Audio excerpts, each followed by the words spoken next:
In 1971, William Friedkin directed The French Connection. It received 5 Academy Awards, including Best Picture of the Year. In 1974, he directed The Exorcist. It made history. Since then, Friedkin has spent over 2 years in 5 countries on 3 continents, creating his latest film, an unusual adventure into the realm of suspense.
And when Sorcerer came out with an international cast, and it's an incredible masterwork of a film, but nonetheless, it was assailed.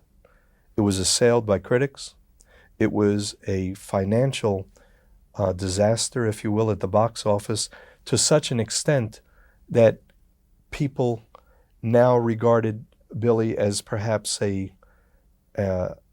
irresponsible enfant terrible, as opposed to the great director who had directed The Exorcist or The French Connection, and it was devastating for him. Billy probably wouldn't be somebody who would wear that on his sleeve, because he would kind of maybe cockily shrug it off about, just one of those things. But in his heart of hearts, he was hurt. He was hurt because he had really put his life as an artist on the line in doing Sorcerer. I decided to make an adaptation of H.G. Clouseau's Wages of Fear in an entirely new version that would only draw on the theme, but with new characters.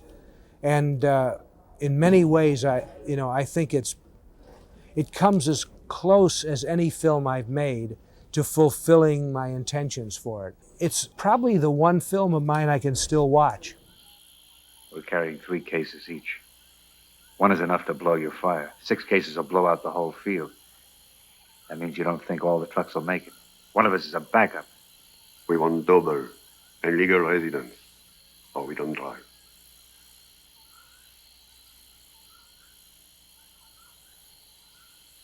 You leave in 4 hours. The bridge sequence in The Sorcerer is very much like the chase in French Connection, 1 shot at a time. Only in this case, some of it was dangerous. We had to build a suspension bridge. We originally were going to build it in the Dominican Republic over a raging river. And it was a river that had not, the memory of man runneth not to the contrary. The river had not varied by as much as a foot in the dry season. While we go there, we build this bridge at a cost of about $1 million to build this suspension bridge, which was hydraulically controlled so that we can control the movement of the trucks on this. What looked to be like a wooden bridge was concealing hydraulics. We built this bridge, and we watch, and every day we're watching the river a little more. It's going down, down, down, receding. Finally, the river receded to about 1 foot from a height of, when we went to it, of 12 feet. We couldn't shoot there. We had to tear the bridge down and find another location where the memory of man runneth not to the contrary. The water level had not receded so much as 6 inches, time immemorial. And we found this river in Tuxtepec, Mexico, and took our bridge and rebuilt it there at a cost of $1 million. And sure enough, the water receded by the time we were ready, and the water level went down to about 1.5 feet above the ground. And so we had to we could no longer put this off. It was ridiculous. So we had to manufacture a rainstorm and hide the camera at certain angles so you didn't know how high the river was. And we literally had to reroute the river current and invent a current so that things would be racing down that 1.5 foot river. And it took about 3 months to film, just that one sequence, one shot at a time. Many times when you see the truck seesawing on the bridge, we actually dumped the truck accidentally. The truck went over into the water with the actors in it, stuntmen. We had to fish it up out of the water, set it up again, and do it again, and you see the seesawing movement of the trucks. It's the most difficult sequence I've ever filmed, perhaps one of the most difficult sequences ever filmed.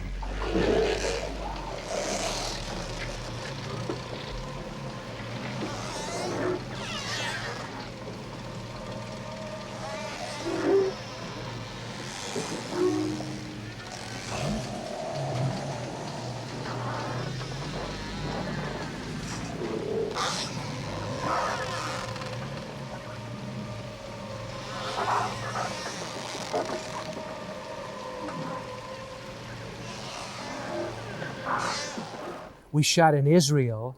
We were doing a terrorist attack right across the street from the mayor of Jerusalem's office.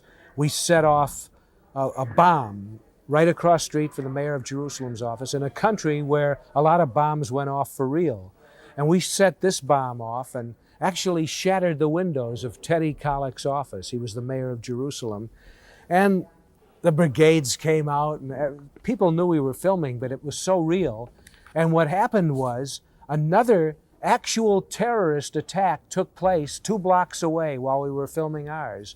So I pulled the crew away from where we were filming, and we went down and shot the aftermath of an actual terrorist bombing in Jerusalem that coincided with the one I had staged. And so there's a little bit of both of them in that sequence.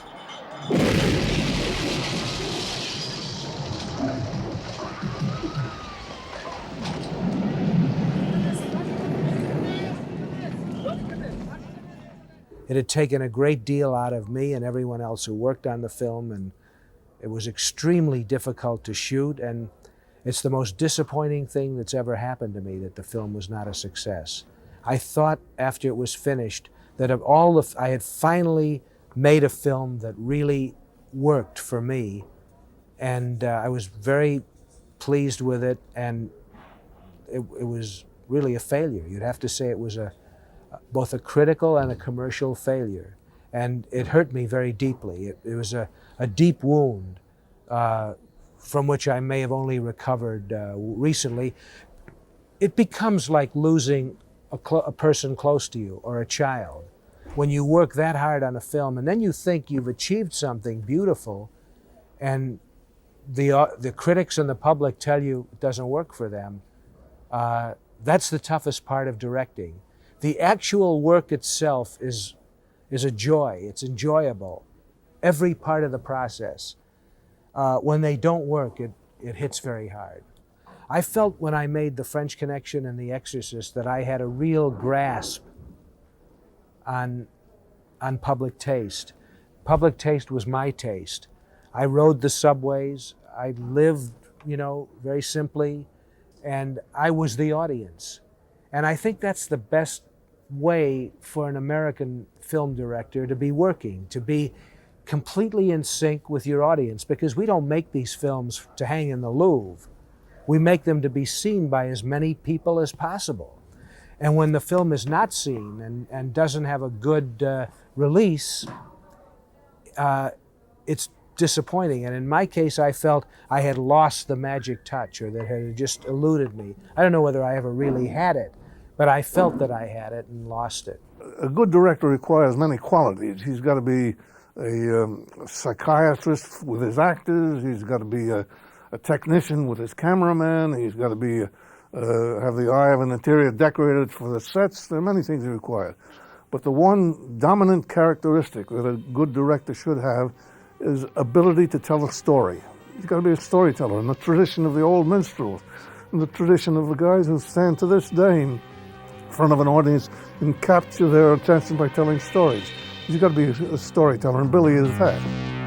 4 men condemned by their past, robbed of their future, trapped in a life that was also a death. 4 men take an incredible chance, face an impossible challenge, and risk the only thing they have left to lose.